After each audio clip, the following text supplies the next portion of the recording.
On an average school day, Haruka is sitting alone at his desk because he is a total loner. He is well aware that he is a loner, and as a matter of fact, he enjoys being alone since his only other option would be to hang out with his classmates, and he freaking hates them. There are a bunch of groups in the class, including the delinquents, the popular girls, the gym bros, and then there's the other people no one cares about. Haruka doesn't belong in any of these groups, and he is fine with that since he has a lot more time to read his books with no friends, but his reading session is interrupted when bright light appears beneath him. It looks like a summoning circle is spawning beneath the students, and for a moment Haruka got excited because he knows this means he gets to go on an isekai adventure, but then he realizes that he's been getting too much screen time for a loner. And if he knows anything about isekai, that means he's going to get screwed over somehow. He's not about to let himself become a victim before GTA 6 drops. So while the portal is still loading, he walks up to the door and tries to leave. Unfortunately, the door seems to be bolted shut with magic, so no matter how much force he uses, he isn't able to get out of the room. The portal is almost done loading, so his classmates begin disappearing, fading away, and as a last-ditch effort to avoid his otherworldly fate, Haruka decides to crawl into the ceiling vents to wait out the summoning circle. He jumps up and manages to crawl his way into the roof of the class. But just when he thought he was safe, the summoning circle followed him through the roof and he ended up getting summoned anyway. It sucks that he couldn't stay on Earth, but since he already knows how this kind of thing goes, he expects some kind of fat king or pretty princess to show up soon and ask for his help or something. However, that's not what happens as Haruka sees a bald old man frantically waving his arms around and panicking at the sight of Haruka. Apparently, the old man is God, and he was the one in charge of the summoning and has already sent all of Haruka's classmates off to the other world.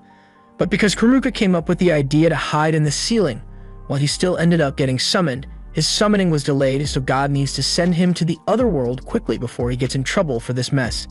He tells Haruka that he will get abilities to help him in the other world, but since he's late, all the good abilities have already been chosen, so the only things remaining are all the leftover ones that no one wanted. To list a few, he has the option of picking skills that equate to Minecraft Villager, gambling dice, contact lenses, and a stick. And to make it worse, he only has a limited number of skills he can choose, so Haruka begins taking out his anger on the god for summoning him here and only having trash skills left. The god knows he messed up, but he didn't graduate from God University just to get yelled at by a high schooler.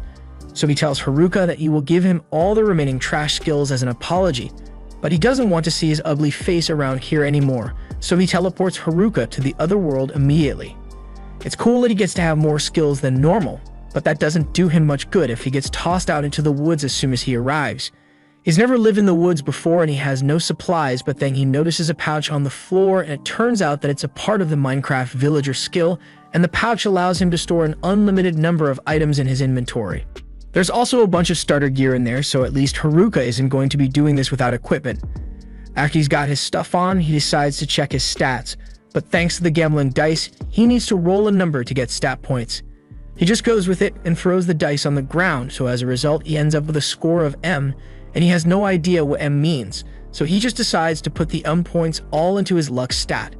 To his surprise, when he opens his stat window, his luck stat is completely maxed out, making him wish he used it on something better. He continues looking through his stats, and to his surprise, aside from all the trash skills, he actually gained 2 unique skills as well. Because he was such a loner on Earth, he will be unable to form a party in this world even if he wants to. But in exchange, his second skill allows him to force monsters to serve him because he wouldn't be able to make any friends otherwise. Haruka is a bit disappointed that he won't get a chance to make a harem for himself, but is what it is.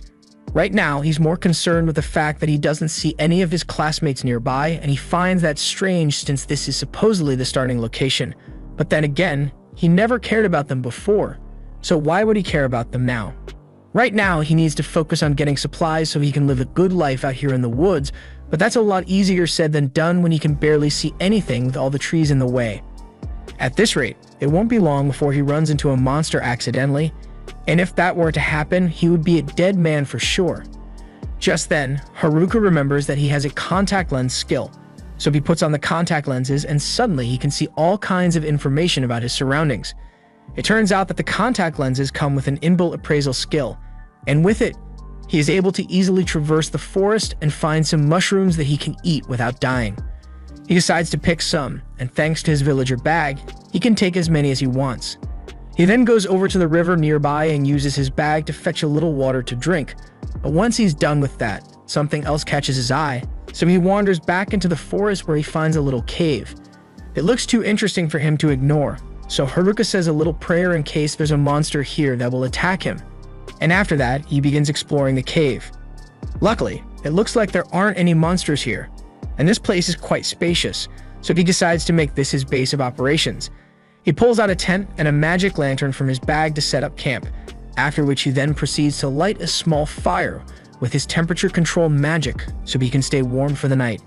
Coincidentally, using his temperature magic once allowed him to unlock a new fire, and being wary of monsters made him acquire several detection skills as well, but Haruka's only attack skill is a stick, so he still needs to figure out a way to defend himself.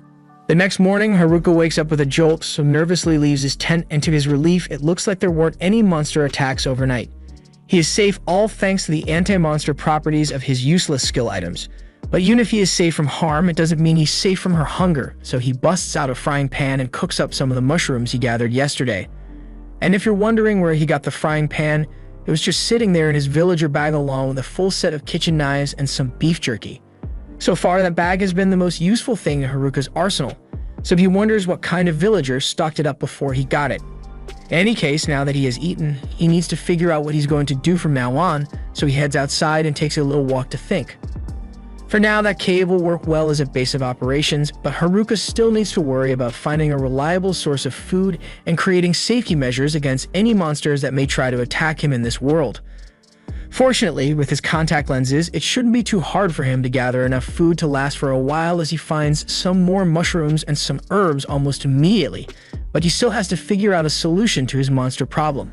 Just then, Haruka's detection skill kicks in, and he notices something going on nearby, so he decides to go check it out and is horrified once he realizes that the noise was caused by goblins. It would be bad enough if it was one, but there's two of them, and they both have strength stats that are higher than his own. He wonders if he will be able to take them down with his current strength, and he contemplates running away, but the fact that he is living in this forest means he will eventually have to fight the goblin if he wants to survive, so he chooses to get it over with while he still has the element of surprise. With that said, he isn't sure his stick will be good enough for the job on its own, so he tries using one of his trash to wrap the stick in magic to see if that does anything. It works out better than he thought, so he lunges out of the bushes and strikes at one of the goblins. After smacking it on the head, the goblin is dazed and confused, but Haruka doesn't stop there and proceeds to beat the daylights out of it until it finally dies. That's one down, but Haruka still has to deal with the other one, so as it charges at him, he dodges out of the way of its attack. Now that he has gotten a feel for it, Haruka realizes that the goblin's attacks are actually really easy to predict, so he effortlessly evades it and then proceeds to smack it around before hitting it with a wave of magic. Having just won his first fight against goblins, Haruka thinks that's enough work for the day and decides to head back to the cave so he can rest a little, and once he's back, he roasts some mushrooms for dinner and takes a look at the club he looted off the goblin corpse. It may have high damage, but it's heavy and has a short range, so Haruka decides to continue using his stick for now. He then checks the rest of his stats, and to his surprise, he managed to level up from the fight he had today, and not only that, all his existing stats were doubled as a result. By the next morning, Haruka wakes up and has breakfast as usual, but he is starting to get sick of eating nothing but mushrooms all the time. He really wishes he could eat some meat out here, but he's going to have to learn how to hunt to do that, and before that, needs to learn how to enhance himself first. The first thing he wants to try is the magic fusion skill he acquired, and for a quick explanation, it basically covers his entire body with magic in order to boost his physical and magical defenses. It also greatly increases his strength, so he should be able to fight with much more efficiency. Additionally, his appraisal skill was upgraded to level 2, so he uses it to see if anything has changed, but the only difference is that there's a question mark next to all the descriptions. Haruka has clearly never played video games before because he spends a whole minute trying to figure out what a question mark icon could mean, and eventually he just gives up on it altogether. Instead, he heads outside to do some magic training, and as he is leaving, he notices something on the floor, so he picks it up thinking it might be some meat, but it turns out to be another mushroom. It may be delusional, but Haruka was really hoping meat would just grow on trees in this world, and he soon realizes that he's not going to be finding any meat on the forest floor, so he decides to just go ahead with his magic training. He activates his mana infusion and takes a step forward, but with the physical boost he gets, he ends up flying forward by several meters.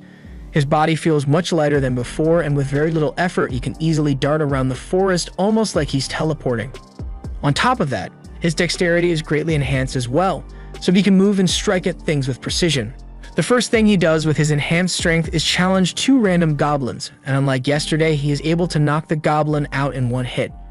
He is feeling really confident about his new strength, so he thinks he can handle even more goblins, but when he actually sees a group of 3 goblins, he starts having second thoughts and slowly backs away before he gets jumped.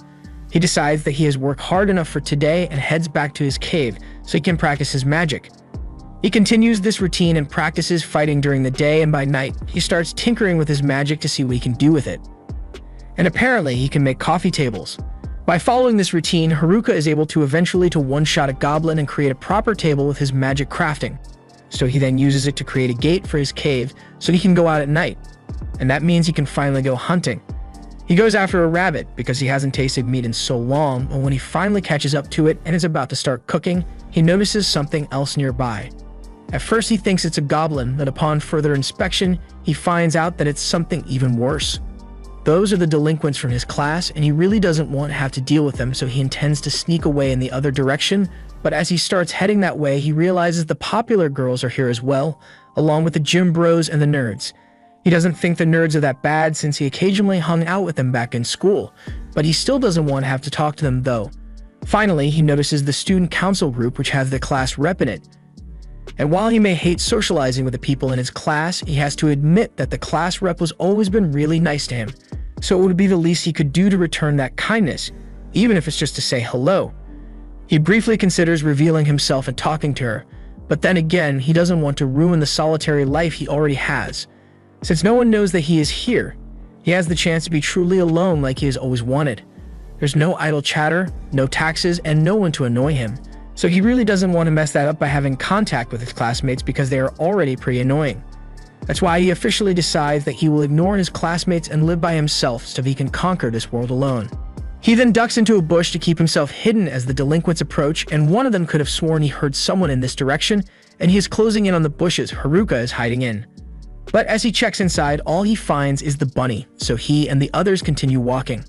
Haruka is relieved that they didn't find him, but he decides to follow them so he can figure out if they are planning something.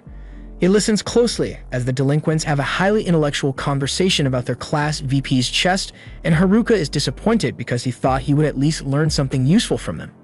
With no laws to stop them, Haruka